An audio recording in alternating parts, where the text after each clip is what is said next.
मेरा पहला सवाल ये है, तो क्या मैं ये मान लूं कांग्रेस पार्टी मानती है कि सबका साथ सबका विश्वास नहीं हो सकता इस देश में? जो पिछले कुछ दिनों में हमने देखा है हाल राजनीतिक पार्टियों का, उस स्थिति में भी जब सेना एलएसी पर तैनात है, सामने खड़े हुए हैं चीन के सैनिक, तब भी यहां आपस में राजनीतिक पार्टियां लड़ रही हैं, वो चलता रहेगा? क्या मैं मान लूं ऐसा? मैं जवाब दे रहा हूं। इस ऑल पार्टी मीटिंग से कुछ होना जाना नहीं है?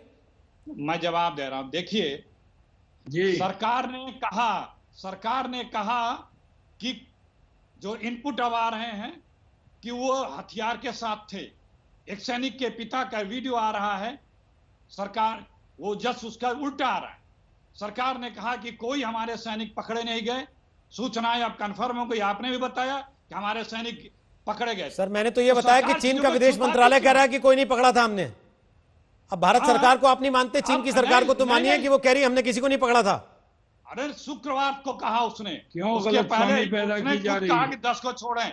हम कह रहे हैं कि ये सारी नहीं। बातें बरबेटम सत्यता के साथ, ईमानदारी के साथ हम अपेक्षा करते हैं कि आज के बैठक में मोदी जी या तो आप मान लीजिए कि फिर ना तो चीन का मानना है ना भारत सरकार का मानना है, कांग्रेस पार्टी की अपनी खुफिया एजेंसियां चल रही हैं, वो खबरें जो दे रही हैं वही आप सही मानेंगे? जो खबरें आ रही यही तो है कि मोदी जी ने अगर कुछ कर दिया तो उसी की ढिढोरा आप लोग को पीटना है।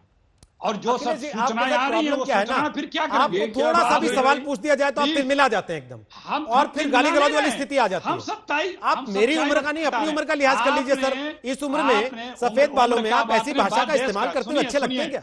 बात आप ढिंढोरा पीटना ये वो। आप सुनिए, अभी 2 सवाल शाहनवाज से पूछूंगा तो आप ताली भी पीटने लगेंगे कि देखिए कितना अच्छा सवाल पूछ दिया। इसलिए मसला ये नहीं है सर, मुझे सर्टिफिकेट मत दीजिए।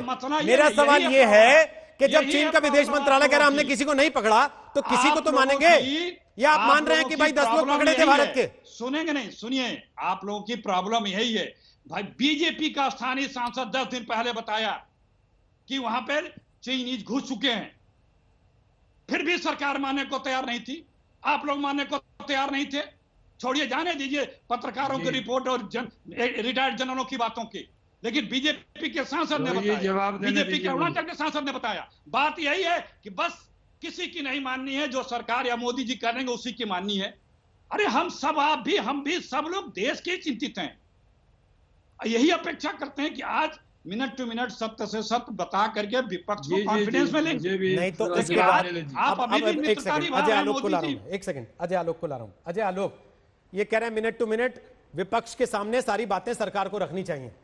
सरकार ने ऑल पार्टी मीटिंग बुलाई है, उम्मीद करते हैं कि शायद ऐसा ही कुछ होना वाला होगा जिसकी विपक्ष मांग कर रहा था। लेकिन अगर पहले से तय करके बैठे हो कि भाई हमको मानना ही नहीं है, तो फिर ऑल पार्टी मीटिंग का फायदा क्या? देखिए रोहित जी, 1947-48 के बाद जब से सरकार बनी, तो जब भी एक्सटर्नल एग्रेशन होता है, चाहे नेहरू जी हो, इंदिरा जी हो, राजीव जी हो, नरसिम्हा राव हो, वाजपेयी जी रहे हो, कोई भी हो, एक्सटर्नल एग्रेशन होता है तो इस देश में एक मान्यता रही है कि सारा विपक्ष एक होकर सरकार के पीछे खड़ा हो जाता है, सरकार एक ऑल पार्टी मीटिंग बुलाती है। 70 वर्षों के इतिहास में अखिलेश जी मेरे से बहुत बड़े हैं, मेरे से ज़्यादा अनुभव भी है। क्या उनको कभी याद है कि एक्सटर्नल एग्रेशन के 3 दिन पहले विपक्ष के सबसे बड़े नेता इस तरह से सरकार पर सवाल उठाए कि इन शहीदों का इस शहादत का जिम्मेदार कौन है? सरकार ने खाली हाथ भेज दिए। ये शर्म भी नहीं आई कि साहब 2003 में, 1994 में आपकी सरकार ने एग्रीमेंट किया था, 96 में देवगौड़ा सरकार ने एग्रीमेंट किया, रिन्यू 2005 में आप लोगों ने किया कि बॉर्डर पे कभी गोलीबारी नहीं होगी, शस्त्र नहीं उठाए लिए जाएंगे, और उसके बाद आप ये सवाल कर रहे हैं। या तो आपका होमवर्क ठीक नहीं है, या आपको चीन से लड़ने से ज़्यादा दिलचस्पी भारतीय जनता पार्टी या नरेंद्र मोदी की गलतियां निकालने में, जो कि मिलती नहीं। समस्या ये है, कोरोना में भी आपको कोरोना से लड़ने की इच्छा नहीं थी, कोरोना में आपको सरकार की क्या गलतियां हैं, खामियां, वो निकालने में इंटरेस्ट ज़्यादा है। तो ऐसा गैर जिम्मेदार विपक्ष जब रहेगा तो आपको क्या उम्मीद लगता है? मुझे अच्छा है, चलिए इसी बहाने सबको एक जगह जुटे हैं, कम से कम बातचीत होकर कुछ निकलेगी। आपको लगता करना है तो सरकार को ही है, चीन के मामले आप खड़े होइए, सहमत होइए, चीन की भाषा बोल। आपको लगता है कोई गलती नहीं हुई चीन के कोई मामले में? गलती नहीं हुई है। अगर गलती की आप बात कर, अगर आपकी गलती की बात करते हैं तो सबसे बड़ी गलती तो यह है कि आज जिसके कारण हम POK बोलते हैं पाकिस्तान में और अक्साई चीन बोलते हैं चीन के मामले में, ये क्यों हुआ? पहले इस सवाल का जवाब इन लोग से पूछ लीजिए, उसके बाद किसकी क्या गलती है निकल जाएगी।